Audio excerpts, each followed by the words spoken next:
Alright, welcome back everyone. Dr. Ben, not a real doctor here, and I am freshly back from a trip to Colorado. So this feels like the perfect time to review something that I used and have been using for a while. This is a Vivobarefoot Tracker boot. I've done a lot with the Lems boulder boot. I have a review of that I'll put a link to if you want to check that one out. I'd been wanting to try these boots out for a long time, but there were a few things that held me back. I'll cover that in kind of the cons section, but I want to start with the things I really like about this boot. For one, these boots have really good tread. They're not smooth street tread. They really dig into the ground. They grip really well. I did a hike up to about 10,000 feet while I was in Colorado, and there was a lot of ice on the trail on the way up to the lake I went to. And these did a great job. I have yak tracks. I didn't take them with me, but I didn't really need them. I didn't have any real major slipping problems with these. Also, these boots are really durable. The leather is pretty solid. It's not light, thin leather that you have to really worry too much about coming apart. They break in really good, and the other thing that I really like about them is you can see how big the toe box is here. Of all the minimal boots I've ever tried, this last was the most comfortable for me. I also felt that it had the best sizing options.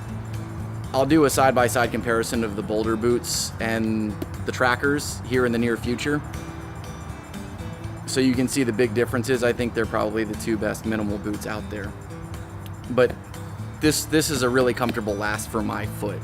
I felt like I had a lot of room in the toes, and I had less problems of my pinky toe getting squished up against the side, up against this section right here, which tends to happen to me in most footwear.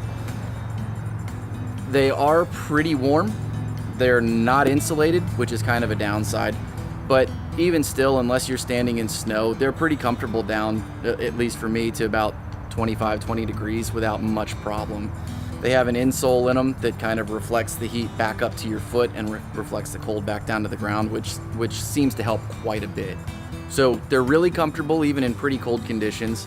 I have a solution I use in colder stuff, which is like a neoprene overboot that I slip over it. I developed that like years ago when I was using the boulder boot in really cold weather, and that helps a lot. I'll talk more about that on another video. So like I mentioned, there were a few reasons why I originally put off trying this boot for such a long time, and the biggest one is the price. These boots are anywhere from like $230 to $240. They're pretty expensive, especially considering that with these boots, there's no way, as far as I know, to resole them. So once the tread wears out, that's it. The boots are done.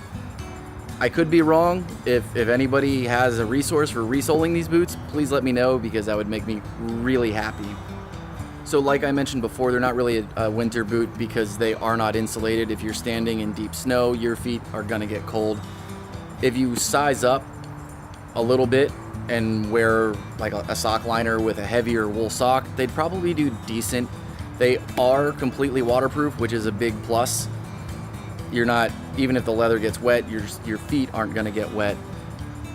So that's a huge plus. A lot of minimalist boots are not fully waterproof. They're just basically leather or nylon, and they kind of operate like a colander when you walk through any kind of substantial puddle. Not these. Another downside to these, and I think if you look at their desert boots, they're about the same price. They don't have as aggressive a tread pattern, so that might be the better option for you if you are doing a lot of city walking on pavement.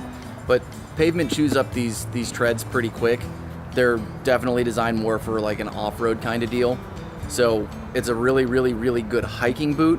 It's not as good for going around town all the time. So maybe, and again, another detriment, reserve these for hiking and get something else for wearing around town that's not gonna wear the soles down as fast.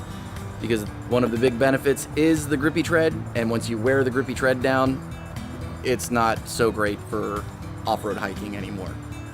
So that's my thoughts on the tracker boot after about a year of use. Like I said, great hiking boot, very durable, waterproof, really comfortable.